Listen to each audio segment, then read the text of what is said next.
We'll see. So here we go. Let's quiet down and let's get to it. So question number 1 says, how do we end up with an imaginary number?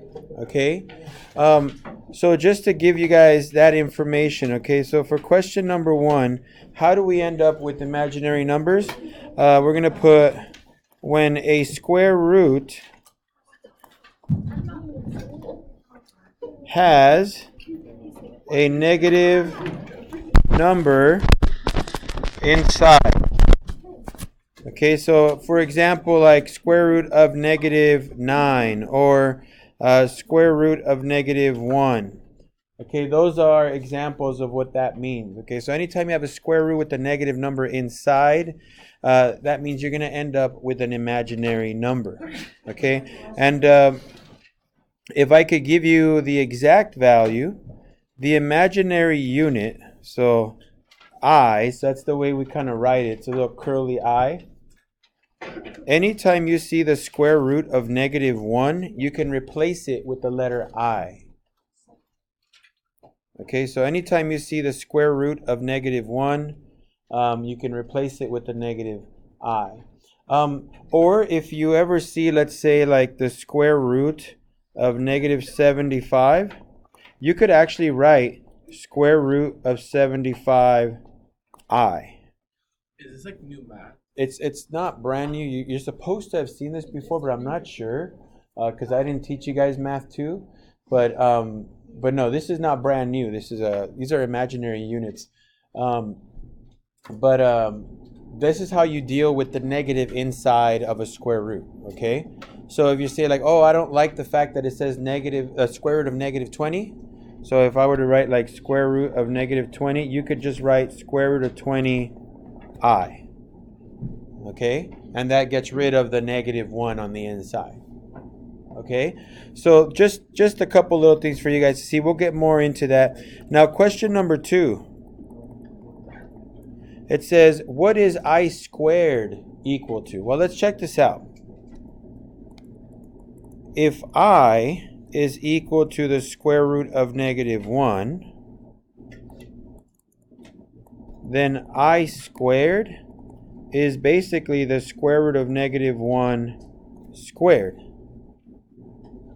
But what happens when you square a square root? Well, if you have a square on a square root, it makes it disappear. Right? It's like canceling it out. So this will cancel with that. So all you're left with is a negative 1.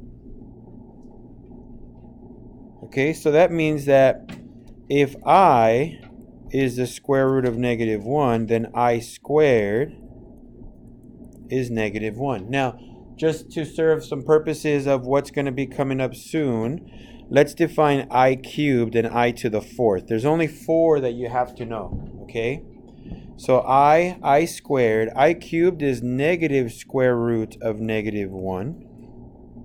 Now, how do I know that that's the case? Well, to get I cubed, don't you just multiply I times I squared? They're the same variable, right? Like you guys, if you got x times x squared, you guys know that that's x cubed, right? Because 1 plus 2 is 3. The powers, right? 1 plus 2, that gives you 3. So same with I cubed. I cubed is just I times I squared. Or in other words, negative 1 times the square root of negative 1. Or, the way I wrote it, negative square root of negative 1. Now, I to the 4th power is equal to 1. So how do I figure that? Well, it's the same as I squared times I squared.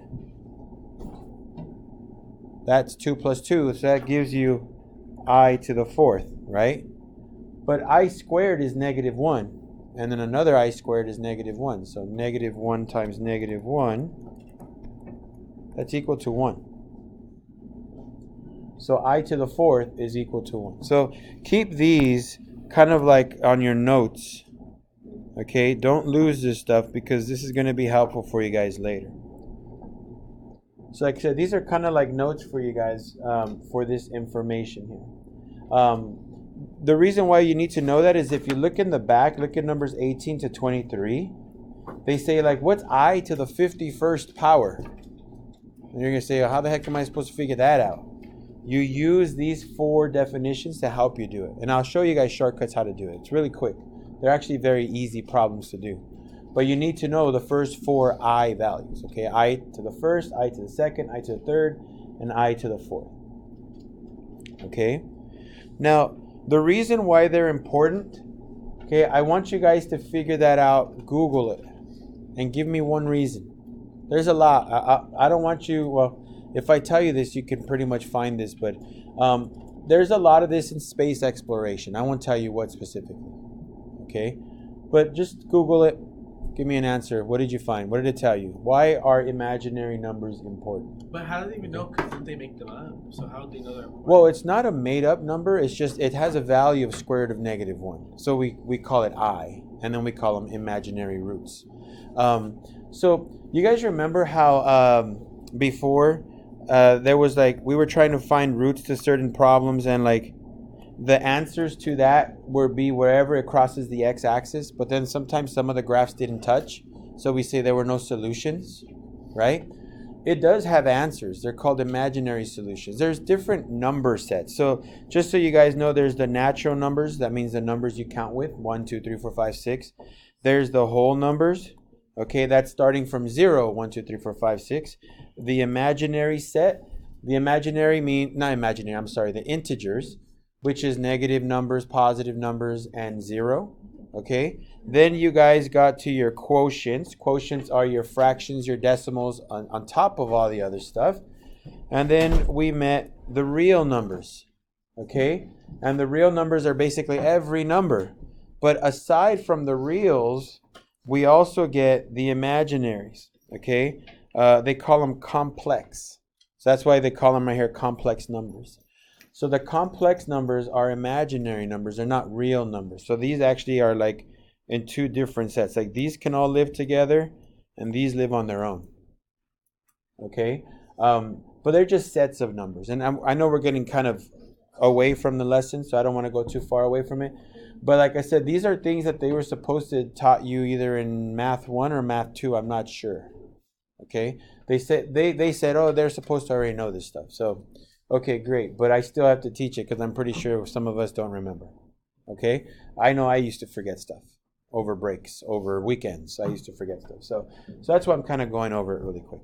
But yeah, for number 3, I want you guys to basically just Google it real quick, find what they say. What do they say is important about it? So you don't get electrocuted. Maybe. I don't know.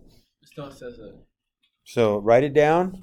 And then just leave it the way it is. Now, you notice 4, 5, 6, and 7, they gave us a bunch of square root problems. So let me show you a couple of these things. Okay, so I'm going to give you some examples. And these are just going to be for us to simplify. Okay, so we'll start off with this. Square root of -75. Okay, I kind of wrote that earlier. But remember what I told you. If it has a negative inside the square root, get rid of it by putting an I there. So I'm going to put radical 75I. But now they're going to want you to simplify the square root of 75. So we're going to use that little trick of breaking it down into nice square roots. So just to help you out a little bit, 75 is the same as 3 times 25.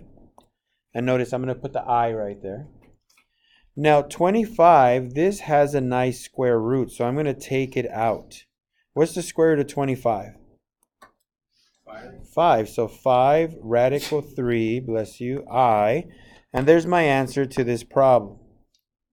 So notice, it's not like I did a whole bunch of crazy extra work. I just introduced the I value. I just said, oh, there's a negative there, so let me move it out. And then I'm going to do the same type of stuff that I've done before. Okay, let's do B, another kind of simple one here. Let's do the square root of -60. Remember, you can use your calculators for this to break down numbers, so you don't have to do all this stuff in your head. But first off, I'm going to get rid of the negative portion by putting an I on the outside. Okay? So that's my imaginary value. Okay? Yeah. Now 60, I got to think of this in a way that I can think of two numbers. 6 and 10 are good numbers, but do 6 and 10 have nice square roots? No, right? So 4 and 15. Okay? 4 and 15. 4 has a nice square root. All right? So I'm going to get this, and I'm going to take it outside. So square root of 4 is a 2. Square root of 15, I. Now notice, the square root of 15 is 3 times 5, 1 times 15. There's no numbers that I can use that give me a nice square root, so I'm just going to leave it alone. So there's my answer. Okay, 2 radical 15i. So notice you guys have already done this before. We're just introducing the complex number. Okay, the negative inside of the square root. All right, now I'll give you one more of these and then we're going to move on. Because you'll notice for like numbers 4 and 5, all they did was give you numbers. But for 6 and 7, sorry, they gave you some that have variables. So let me try one of those. So we'll do a 200 x to the third. 200 x to the third. Now, what two numbers give me a 200, but that one of those two numbers have a nice square root? 50 and 10, 50 and Well, one of those numbers you almost said was right. What two numbers give me 200? 2 and 100. 2 and 100. Okay, 2 times 100. And 100 has a nice square root. Oh, you know what? I forgot to include something in the original problem. What did I forget? A negative, right? Let me put that in there. I'm going to put it with a different color. Should be a negative because I do want there to be an I in your answer. Sorry about that. So there should be a negative in there. So there you go. We fixed it. Now, x cubed. Since this is a square root, how many letters do I have to find together, like total? So I have 3 x's here. How many of them can I circle? Since this is a square root. 2, right? Remember, the index on a square root, I'm going to write it in purple, is a 2. That means you're looking for groups of 2. If it was a cubed root, you're looking for groups of 3. A fourth root, you look for groups of 4, right? A square root has an index of 2. We just don't write it. But it has an index of 2. So that means, this is what I'm going to do. This 100 is coming out. And a pair of x's will come out as well, but it's going to become a single x when they come out. Okay? Because if you have 2 in the square root, they become 1 outside. So this is what's going to happen. The square root of 100 is 10. If I have 2 x's together, it becomes a single x. Then I have a 2 left over, an x left over, oops, and an I on the outside.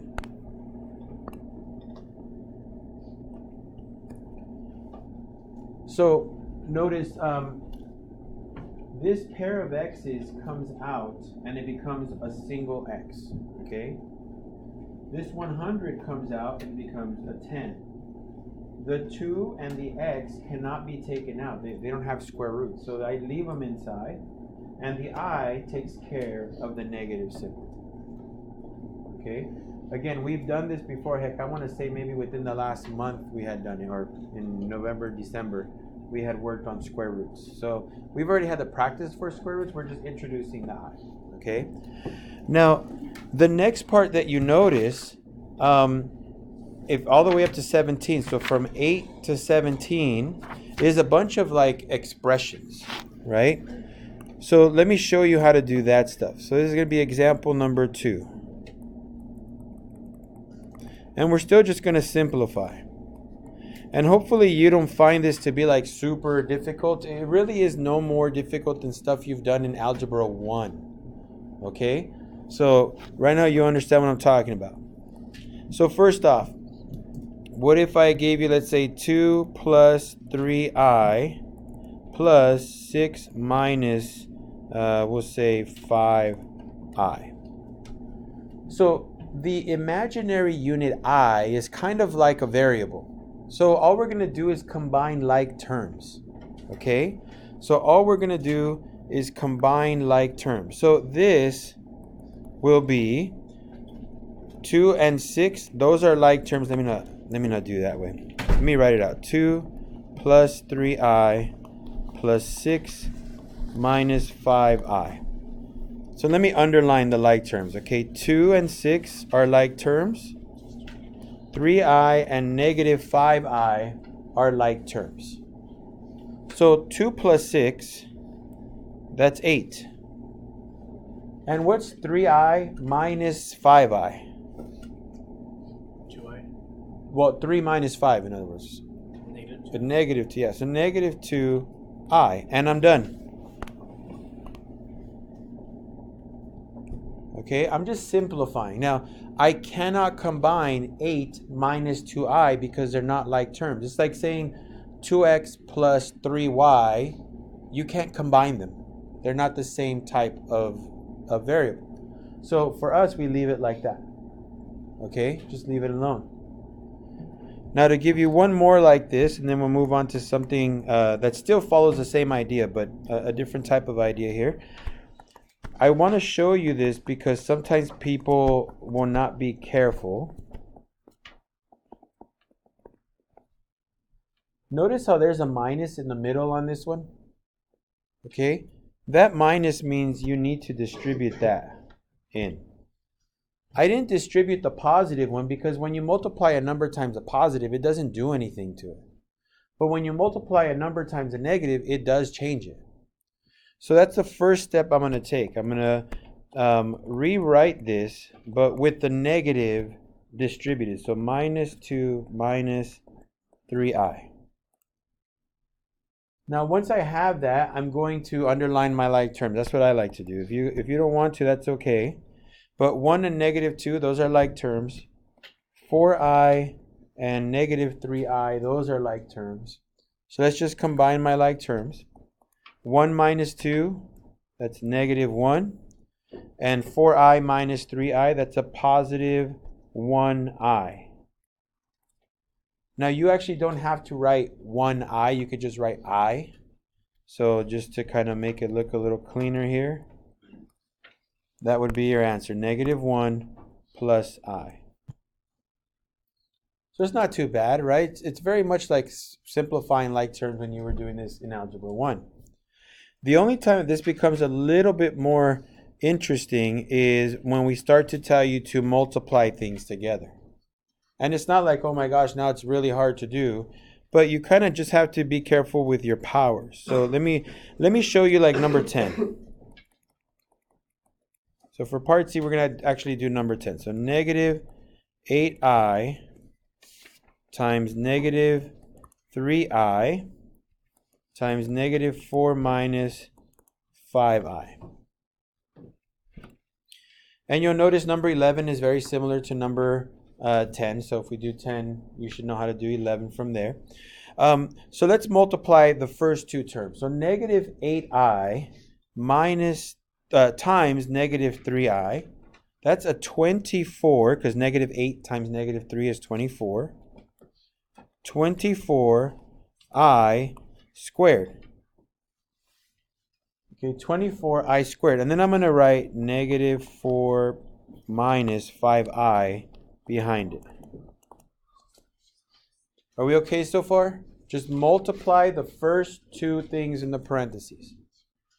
Now, here's the part where you got to start saying, oh, wait a minute, I know this. What's I squared? I times I, but look at the list that I gave you. What's I squared? Negative 1. So instead of 24, I'm going to write negative 24. So notice I was able to get rid of the I squared by using its definition. Okay?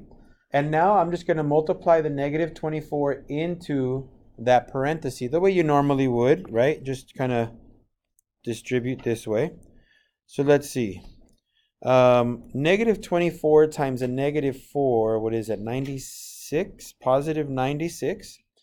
And a negative 24 times a negative 5, that is, what is that? It's 20, 10, 120, so positive 120i. And there you go. So we're done with this one.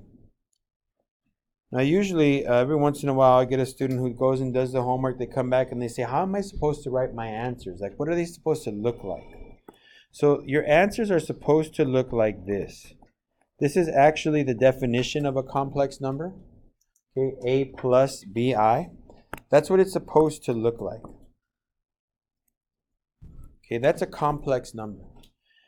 The left side, this piece right here, is called the real part. I know it's a kind of a weird name, like parts. Oh, doesn't sound so important, but they call it the real part or the real component. Okay, this part over here is called the imaginary component or the imaginary part. You should have either just the real or just the imaginary. By the way, plus or minus, I guess if I have to be correct here, it doesn't matter whether it's an addition or a subtraction inside. Even on the A, it could be a positive or a negative number, that's fine. But that's what your complex number is supposed to look like. So that's why 96 plus 120i, if I were to tell you what's the B component, you should say 120. What's the A component? 96, right? So that's the way they want you to list it. Okay, that's why I tell you, don't combine them into one thing. Like, don't add them together. They're supposed to be a real number and an imaginary number as well. Okay? So like I said, 10 and 11, basically the same idea. Look at 12 and 13. I'm not going to cover one of those, or even 14 and 15, because 12 and 13 is basically numbers 8 and 9. They just added one more term for you guys to do. Just add stuff together. Okay? So it's not like they're making it that much more difficult. It might look like it, but trust me, they're not too bad.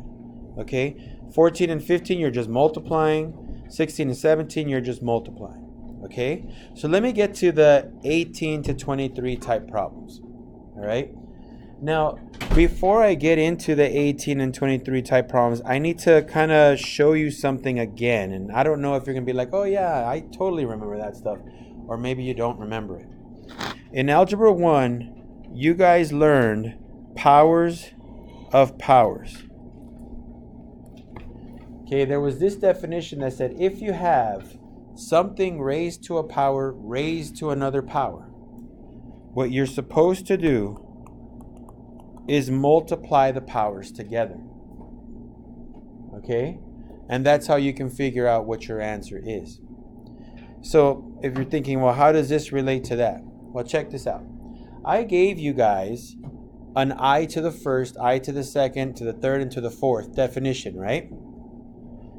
Now, what if I tell you, we'll start off small here.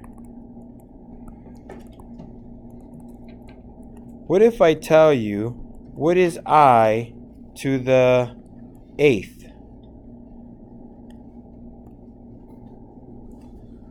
Well, if you look at your I definitions, which one looks like it's the easiest answer? I to the first, second, third, or fourth? Which one has the easiest answer? Let me second. Look, fourth. Why? What's I to the fourth? Oh, it's 1. There's nothing easier than 1, right? I mean, negative 1's pretty easy, but 1 is easier.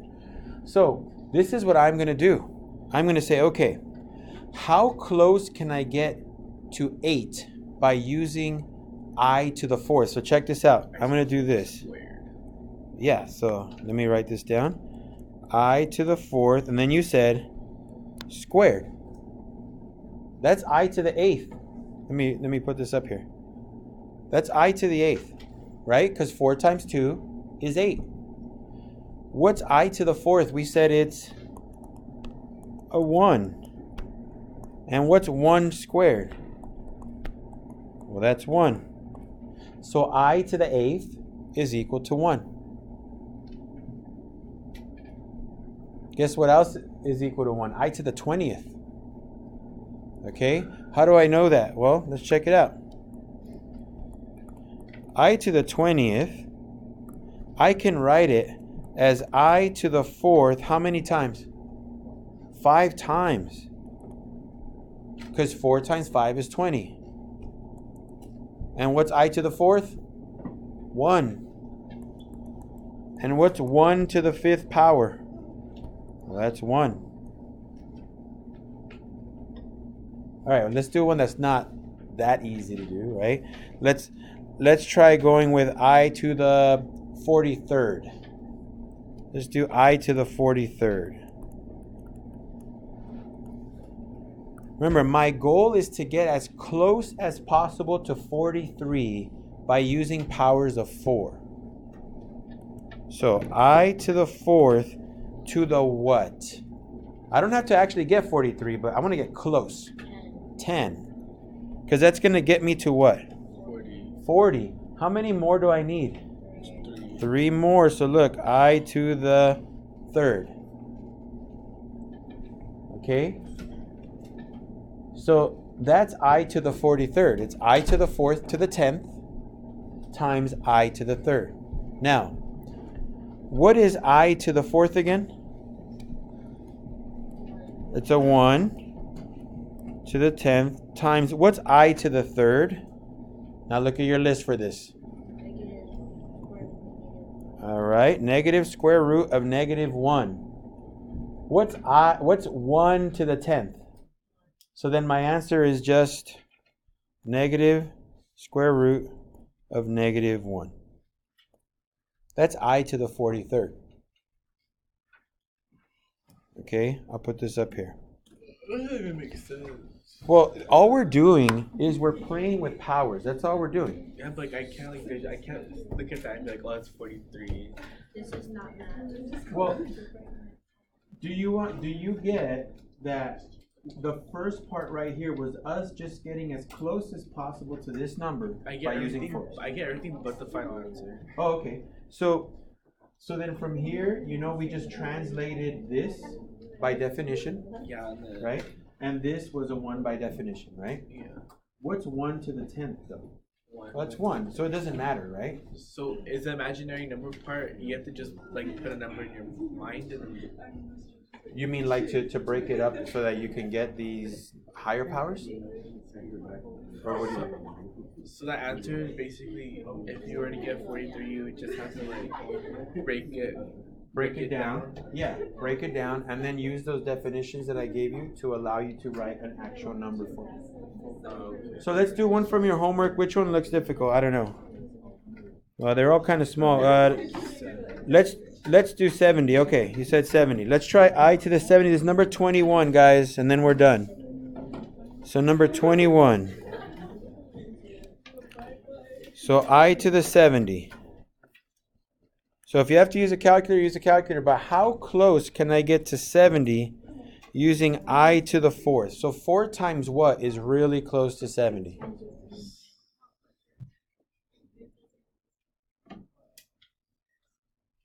How close can we get? I'm going to let you guys tell me this one. 22. 22. So 22 times 4 is 88, though. Oh, wait. That's way over. 4 times what is really close to 70?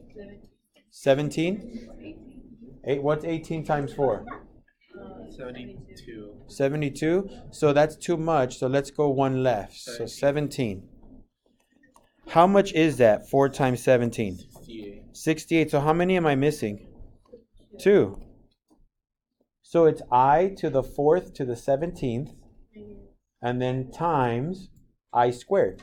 That adds up to 70, right? 68 plus 2 is 70. Now, like you said, your answer is going to be -1, right? How do we know that? Well, because I to the 4th is a 1, and I squared is a -1. Now, 1 to the 17th power, 1 to any power is going to be 1. So this is 1 times -1, which is -1. So I'm going to move this up there for you guys. So we'll stop right there. Right now I can answer questions if you need, okay?